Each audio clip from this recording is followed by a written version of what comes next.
Hello everyone welcome to our Facebook page moon matters. आमार ইয়াত এখন আৰ্টিকা ষ্টকিং হৈছে, একদম গাড়ী কণ্ডিশ্যন ধুনীয়া হৈ আছে, নিট এণ্ড ক্লিন হৈ আছে। এখন আপোনাৰ গাড়ীখন যদি আপোনালোকে ফাইনেন্সত ল'ম বুলি ভাবিছে, ফাইনেন্স ফেচিলিটি এভেইলেবল আছে মুন মটৰ্ছত। বহুত কাষ্টমাৰ ৰিকুৱাৰমেণ্ট থাকে যে এখন আৰ্টিকা লাগে কম বাজেটত, তো এখন ষ্টকিং আছে, গাড়ীখন ল'ব পাৰে, বহুত ধুনীয়া হৈ আছে। এখন মাত্ৰ 1.5 লাখ টকামান ডাউন পেমেণ্ট দিলে আপোনালোকৰ ফাইনেন্স হৈ যাব। আজি ভিডিঅ'টোত আপোনাক গোটেই আৰ্টিকাখনৰ ডিটেইলছ ভিডিঅ'টো আমি দিম। বলকচোন ভিডিঅ'টো আমি ষ্টাৰ্ট কৰোঁ। তো আৰ্টিকা হৈছে এখন চাব পাৰে, একদম নিট এণ্ড ক্লিন হৈ আছে। কালাৰটো খুব ধুনীয়া মৰম লগা হয়, ব্লু কালাৰ। 2017 VXI হয়, গাড়ী কণ্ডিশ্যন বহুত ধুনীয়া হৈ আছে, ইঞ্জিন বডি কমপ্লিট চিল আছে।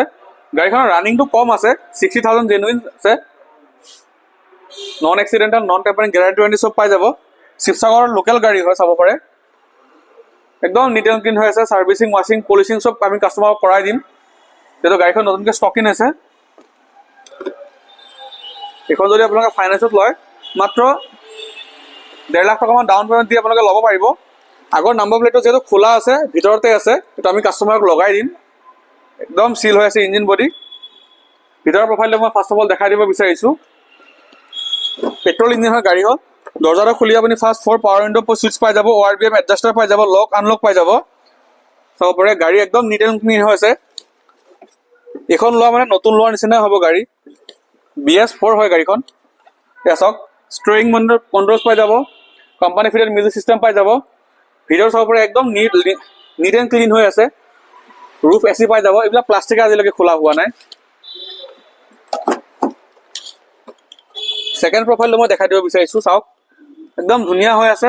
থাৰ্ড প্ৰফাইলটো ৰেয়াৰ AC পাই যাব। ইঞ্জিনো দেখাই দিব চেষ্টা কৰিম আপোনালোকক, যিহেতু আপোনাৰ 15 cc পেট্ৰল ইঞ্জিন হয়। মাইলেজো অলমষ্ট আপোনাৰ 17 to 18 আৰামছে চিটি মাইলেজ পোৱা যায়। হাইৱেত 20 দি দিয়ে ভালকৈ চলালে। গাড়ীখন যিহেতু লেতেৰা হৈছে, মই আপোনাক আগতে কৈছোঁ, গাড়ীখন আমি চব কাষ্টমাৰক ক্লিনিং কৰিয়ে দিম, ছাৰ্ভিচিং কৰি প্ৰভাইড কৰিম।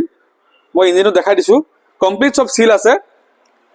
এইখন গাড়ী যদি আপোনাৰ ফাইনেন্সত লয়, 4 বছৰলৈকে মেক্সিমাম ফাইনেন্স হৈ যাব। ইয়াৰ আস্কিং প্ৰাইচটো ৰাখিছোঁ আমি 5,50,000, তাৰ পৰা চামথিং নেগচিয়েবলো হৈ যাব।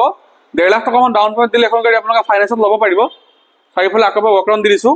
পিছফালে আপোনাৰ এইটো ছেফ গাৰ্ড এটা পাই যাব। এনেকুৱা আপোনাৰ কণ্ডিশ্যনৰ গাড়ী আৰ্টিকা পাবলৈ মাৰ্কেটত খুব টান। টায়াৰ প্ৰফাইল অলমষ্ট আপোনাৰ গোটেইখিনি ভালেই হৈ আছে, 50% এবভ আপোনাৰ বিট আছে। নতুনকৈ ষ্টক আপডেটো দি দিছোঁ, চাব পাৰে আৰ্টিকাখন। যদি আপোনালোকে এখন আৰ্টিকা 7 চিটাৰত বিচাৰি আছে, এইখন আপোনাৰ বহুত ধুনীয়া গাড়ী আপোনালোকে ল'ব পাৰে। VXI হয়, পেট্ৰল ইঞ্জিন হয়, 2টা চাবি এভেইলেবল আছে। ছাইড প্ৰফাইলটো চাওক। আমাৰ ডিলাৰৰ লোকেশ্যনটো হৈছে আপোনাৰ Nagaon Haibargaon Dhing gate, opposite Bharat petrol pump. আমাৰ ডিলাৰৰ নামটো হৈছে মুন মটৰ্ছ। 5,50,000 যদি এখন আপোনাৰ আৰ্টিকা পাই আছে 7 চিটাৰত, আৰু এখন ফাইনেন্স ফেচিলিটিও এভেইলেবল আছে, আপোনালোকে ল'ব পাৰে। গাড়ীখন বহুত ধুনীয়া হৈ আছে। স্ক্ৰীণত দিয়া নাম্বাৰত যোগাযোগ কৰিলে মোক পাই যাব। ফটো ভিডিঅ' পাৰ্চনেলি যদি শ্বেয়াৰ কৰিব লাগে, মই হোৱাটছএপত শ্বেয়াৰ কৰি দিম। চাব পাৰে ইমান ধুনীয়া কণ্ডিশ্যন। কালাৰটো এতিয়া যিহেতু আপোনাৰ ৰাতি হৈছে, বাহিৰত ওলালে কালাৰটো আৰু বেছি গ্লেজ মাৰে। একদম নিট এণ্ড ক্লিন যদি আৰ্টিকা এখন ল'ব বিচাৰি আছে, এখন ল'ব পাৰে। একদম ধুনীয়া কণ্ডিশ্যন হৈ আছে।